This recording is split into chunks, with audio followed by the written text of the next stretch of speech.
kids, and as much as he loved his parents, he hadn't counted on having any company. He needed a cold beer and his wife, not necessarily in that order. He figured everyone was in bed, yet an uneasy feeling crept over him as he entered his home. He paused in the foyer. Was that the television he heard coming from the living room? Typically, Teri would be in bed before 10 because she got up around 6 to jumpstart her day. Tatum was 7 and attended a different school than Tia. Tempest was 5 and attended kindergarten at the same school as Tatum. Tasha, their baby, who was barely 3, attended daycare. He hadn't liked the idea of Tasha in daycare, but Teri claimed Tasha needed to be around kids her age at least a few days a week to start developing her social skills. Mac hadn't wanted Teri to work outside the home either, but she'd insisted that she needed to get out of the house for a while during the day. So now she was working part-time at one of the libraries in town. Mindful of not waking the kids, while at the same time intent on not scaring his parents, he took out his phone and texted Teri. She practically slept with the phone beside her. When the message didn't immediately show as delivered, he frowned, wondering what was wrong with her phone. He tried calling her earlier, twice in fact, when his plane had landed in D.C. He hadn't gotten an answer either time. What was going on? He placed his gear down and was headed toward his bedroom when his father rounded the corner. Harlequin McRoy nearly jumped out of his skin when he saw his son. "Damn it, Mac! You trying to give me heart failure?" his father asked. "I didn't hear you come in."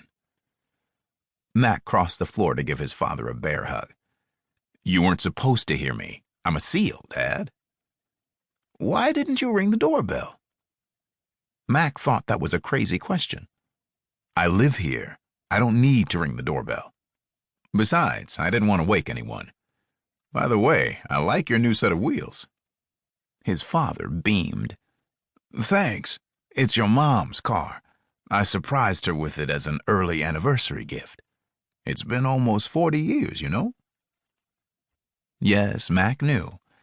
He was the oldest of 2, and Carlton and Alexis Youngblood McRoy hadn't wasted any time after their wedding to start a family. He'd been born a week shy of their first anniversary.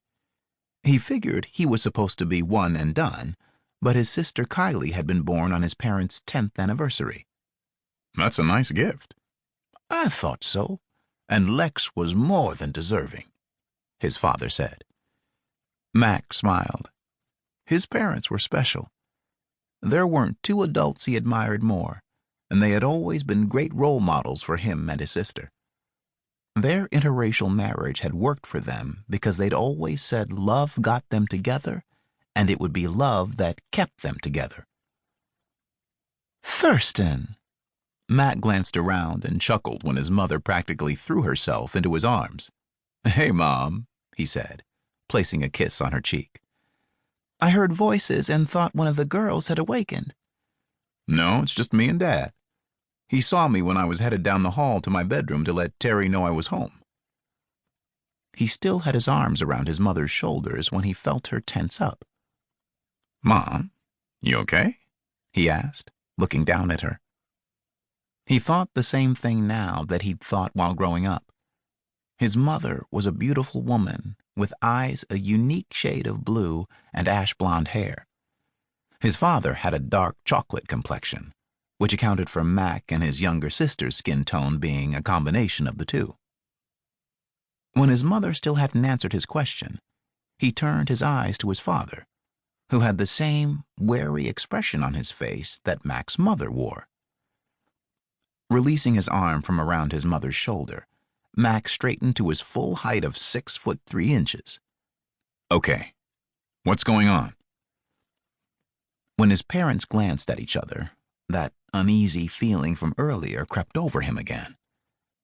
Not liking it, he turned to go down the hall toward his bedroom when his father reached out to stop him. "Teri isn't here, Mac." Mac turned back to his father. His mother had moved to stand beside his dad. "It's after 2 in the morning, and tomorrow is a school day for the girls."